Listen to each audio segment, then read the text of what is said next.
Hello ಕನ್ನಡಿಗ, ಶರಣು ಶರಣಾರ್ಥಿ. ಇವತ್ತು ನಮ್ಮ ಜಾಬ್ ಸರ್ಚಿನಲ್ಲಿ ಪಂಜಾಬ್ ನ್ಯಾಷನಲ್ ಬ್ಯಾಂಕಿನಲ್ಲಿ ಹೊಸ ನೇಮಕಾತಿ ಅಧಿಸೂಚನೆ ಪ್ರಕಟವಾಗಿದೆ. ಬ್ಯಾಂಕ್ ಸ್ಪೆಷಲಿಸ್ಟ್ ಆಫೀಸರ್ ಹುದ್ದೆಗೆ ಇರತಕ್ಕಂಥದ್ದು. ಬ್ಯಾಂಕಿನಲ್ಲಿ ಉದ್ಯೋಗ ಬಯಸುವ ಅಭ್ಯರ್ಥಿಗಳು, ಪುರುಷ ಮತ್ತು ಮಹಿಳಾ ಅಭ್ಯರ್ಥಿಗಳು ಅರ್ಜಿಗಳನ್ನು ಸಲ್ಲಿಸಬಹುದಾಗಿದೆ. ಒಟ್ಟು ಹುದ್ದೆಗಳು 350 ಹುದ್ದೆಗೆ ಇರತಕ್ಕಂಥದ್ದು. ಇದೇ ರೀತಿ ಕೇಂದ್ರ ಸರ್ಕಾರ ಮತ್ತು ರಾಜ್ಯ ಸರ್ಕಾರದ ಹೊಸ ಉದ್ಯೋಗ ಮಾಹಿತಿ ನಾನು ಪ್ರತಿನಿತ್ಯ ಕೊಡ್ತಾ ಇರ್ತೇನೆ. ಆ ಎಲ್ಲ ನೋಟಿಫಿಕೇಶನ್ಗಳು ನಿಮಗೂ ಬರಬೇಕು ಅಂತ ಹೇಳಿದ್ರೆ ನಮ್ಮ ಯೂಟ್ಯೂಬ್ ಚಾನಲನ್ನು ಸಬ್ಸ್ಕ್ರೈಬರ್ ಜೊತೆಗೆ ಬೆಲ್ ಐಕನ್ ಕ್ಲಿಕ್ ಮಾಡೋದನ್ನು ಮರೆಯಬೇಡಿ. ನ್ಯೂ ಜಾಬ್ ಕನ್ನಡ, ತಪ್ಪದೆ ಒಂದು ಲೈಕ್ ಕೊಡಿ. Punjab national bank specialist officer recruitment 2025 ಹೊಸ ಅಧಿಸೂಚನೆ ಪ್ರಕಟವಾಗಿದೆ. ಪಂಜಾಬ್ ನ್ಯಾಷನಲ್ ಬ್ಯಾಂಕಿನಲ್ಲಿ ಖಾಲಿ ಇರುವ ಸ್ಪೆಷಲಿಸ್ಟ್ ಆಫೀಸರ್ ಹುದ್ದೆಗಳ ಭರ್ತಿಗೆ ಅರ್ಹ ಹಾಗೂ ಆಸಕ್ತ ಅಭ್ಯರ್ಥಿಗಳಿಂದ ಅರ್ಜಿಗಳನ್ನು ಆಹ್ವಾನಿಸಲಾಗಿದೆ. ಹುದ್ದೆಗಳ ಭರ್ತಿಗೆ ಸಂಬಂಧಿಸಿದಂತೆ ಕರ್ತವ್ಯ ಸ್ಥಳ, ಶೈಕ್ಷಣಿಕ ಅರ್ಹತೆ, ಅರ್ಜಿ ಸಲ್ಲಿಕೆ ವಿಧಾನ ಮತ್ತು ಅರ್ಜಿ ಸಲ್ಲಿಕೆಯ ದಿನಾಂಕ ಮತ್ತು ನಿಮಗೆ ಇರ್ತಕ್ಕಂಥ ಒಂದು ಸ್ಯಾಲ್ರಿ ಬಗ್ಗೆ ಕಂಪ್ಲೀಟಾಗಿ ಒಂದು ನೋಟಿಫಿಕೇಶನ್ ಬಗ್ಗೆ ಮಾಹಿತಿ ನಾನು ನಿಮಗೆ ಈ ವಿಡಿಯೋ ತಿಳಿಸ್ಕೊಡ್ತೀನಿ. ಈ ವಿಡಿಯೋನ ಸ್ಕಿಪ್ ಮಾಡದೆ ಕೊನೆ ತನಕ ನೋಡಿ. ಯಾವೆಲ್ಲ ಹುದ್ದೆಗಳನ್ನ ಕಲ್ಪನೆ ಮಾಡಿದಾರಪ್ಪ ಅಂತ ಹೇಳಿದ್ರೆ ಸ್ಪೆಷಲಿಸ್ಟ್ ಆಫೀಸರ್ ಕ್ರೆಡಿಟ್ ಮತ್ತು officer industries manager IT, senior manager IT ಮತ್ತು ಮ್ಯಾನೇಜರ್ ಡಾಟಾ, ಸೀನಿಯರ್ ಮತ್ತು ಮ್ಯಾನೇಜರ್ ಡಾಟಾ ಅಸಿಸ್ಟೆಂಟ್ ಇರ್ತಕ್ಕಂಥದ್ದು, ಮ್ಯಾನೇಜ್ ಸೈಬರ್ ಸೆಕ್ಯೂರಿಟಿ ಮತ್ತು ಸೀನಿಯರ್ ಮ್ಯಾನೇಜರ್ ಸೈಬರ್ ಸೆಕ್ಯೂರಿಟಿ. ಈ ಥರದ ಒಂದು ಹುದ್ದೆಗಳು ಅಂದರೆ ಸುಮಾರು ಹುದ್ದೆಗಳನ್ನು ಇಲ್ಲಿ ಕಲ್ಪನೆ ಮಾಡಿದ್ದಾರೆ. ಹಾಗಾದರೆ ಈ ಆಯ್ಕೆ ಇರ್ತಕ್ಕಂಥ ಅಭ್ಯರ್ಥಿಗಳನ್ನ ಕರ್ತವ್ಯ ಸ್ಥಳ ನೋಡೋದಾದರೆ ತಾವುಗಳು ಗಮನಿಸಬಹುದು. ಇದು ಹುದ್ದೆಗಳಿಗೆ ಆಯ್ಕೆಯಾದ ಅಭ್ಯರ್ಥಿಗಳು ಭಾರತಾದ್ಯಂತ ಕೆಲಸವನ್ನು ನಿರ್ವಹಿಸಬೇಕಾಗಿತ್ತು. ಯಾಕಪ್ಪ ಅಂತ ಹೇಳಿದ್ರೆ ಇದು ಬಂದ್ಬಿಟ್ಟು ಗೌರ್ಮೆಂಟ್ ಆಫ್ ಅಂಡರ್ಟೇಕಿಂಗ್ಗೆ ಒಂದು ಇರ್ತಕ್ಕಂಥ ಒಂದು ಬ್ಯಾಂಕ್ ಆಗಿರೋದ್ರಿಂದ ನೀವು ಭಾರತಾದ್ಯಂತ ಈ ಕಾರ್ಯವನ್ನು ನಿರ್ವಹಿಸಬೇಕಾಗತ್ತೆ.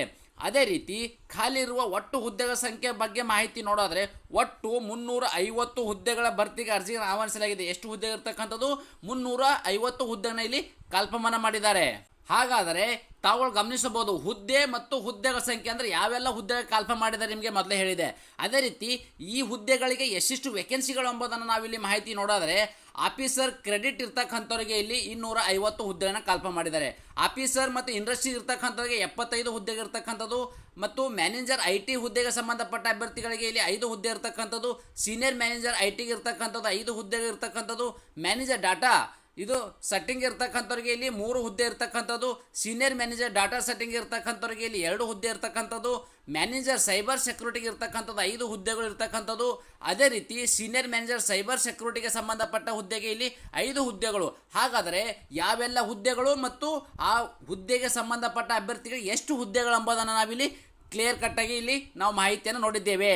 ಶೈಕ್ಷಣಿಕ ಅರ್ಹತೆ, ಹಾಗಾದರೆ ಈ ಒಂದು ಅಪ್ಲಿಕೇಶನ್ ಹಾಕೋ ಬಯಸುವ ಅಭ್ಯರ್ಥಿಗಳು ಯಾವೆಲ್ಲ ಒಂದು ಕ್ವಾಲಿಫಿಕೇಶನ್ ಆಗಿರಬೇಕಪ್ಪ ಅಂತ ಹೇಳಿದ್ರೆ ಅಭ್ಯರ್ಥಿಗಳು ಹುದ್ದೆಗೆ ಅನುಗುಣವಾಗಿ CA ಮತ್ತು ICWA ಮತ್ತು MBA, BE, BTech, MCA ಶೈಕ್ಷಣಿಕ ಅರ್ಹತೆ ಹೊಂದಿರಬೇಕು ಅಂತ ಹೇಳಿದ್ರೆ ನೀವು ಇಲ್ಲಿ CA ಆಗಿರ್ಬೋದು, ICWA ಆಗಿರಬಹುದು ಮತ್ತು MBA, BE ಅಥವಾ BTech ಅಲ್ಲಿ ಇಂಜಿನಿಯರಿಂಗ್ ಆಗಿರ್ಬೋದು ಮತ್ತು MCA ಡಿಗ್ರಿಯನ್ನು ಮುಗಿಸ್ಕೊಂಡಿರ್ತಕ್ಕಂಥ ಅಭ್ಯರ್ಥಿಗಳು ಈ ಒಂದು ಅಪ್ಲಿಕೇಶನ್ ಹಾಕಬಹುದಾಗಿದೆ. ಅದೇ ರೀತಿ ವಯೋಮಾನ ಬಗ್ಗೆ ನಾವು ನೋಡೋದ್ರೆ ಅರ್ಜಿ ಸಲ್ಲಿಸುವ ಬಯಸುವ ಅಭ್ಯರ್ಥಿಗಳು ಯಾವ ಒಂದು ಏಜ್ ಲಿಮಿಟ್ ಒಳಗಡೆ ಇರ್ತಕ್ಕಂಥ ಅಭ್ಯರ್ಥಿಗಳು ಅರ್ಜಿಗಳನ್ನು ಸಲ್ಲಿಸಬಹುದು ಅಂತಂದರೆ 1/1/2025 ಅನ್ವಯವಾಗುವಂತೆ 1/1/2025 ಅನ್ವಯವಾಗುವಂತೆ ತಾವುಗಳು ಗಮನಿಸಬಹುದು.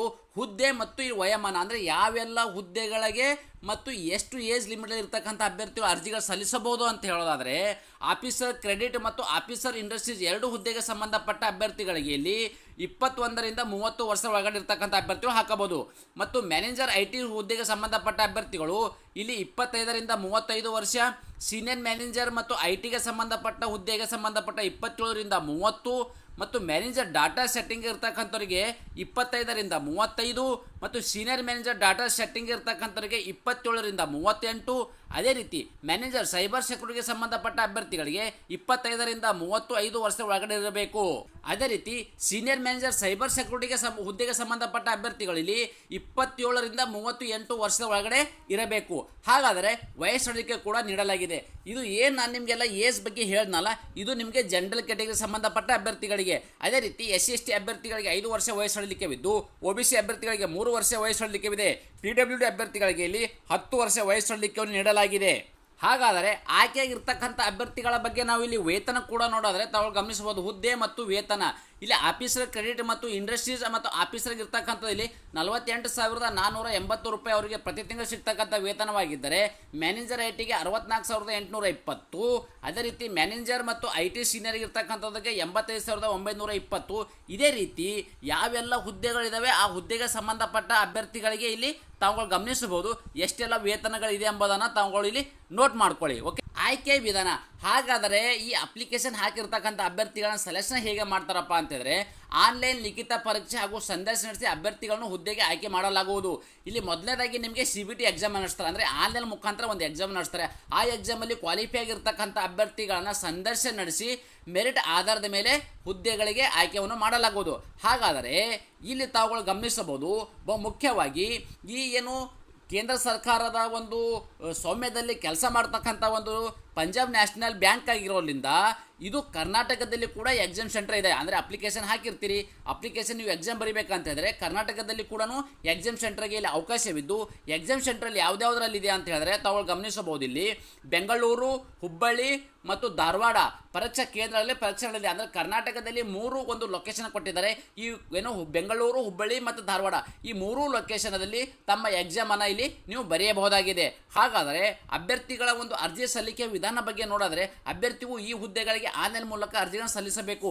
ಹಾಗಾದರೆ ಈ ಆನ್ಲೈನ್ ಮೂಲಕ ಅರ್ಜಿ ಸಲ್ಲಿಸಲು ಬಯಸುವ ಅಭ್ಯರ್ಥಿಗಳು ನನ್ನ ಯೂಟ್ಯೂಬಲ್ಲಿ ಮತ್ತು ನನ್ನ ಟೆಲಿಗ್ರಾಮಲ್ಲಿ ಒಂದು ವೆಬ್ಸೈಟ್ ಲಿಂಕನ್ನು ಕೊಟ್ಟಿರ್ತೀನಿ. ಆ ಲಿಂಕ್ ಮೇಲೆ ಕ್ಲಿಕ್ ಮಾಡೋ ಮೂಲಕ ನೇರವಾಗಿ ತಮ್ಮ ಅಪ್ಲಿಕೇಶನ್ ಹಾಕಬಹುದಾಗಿದೆ.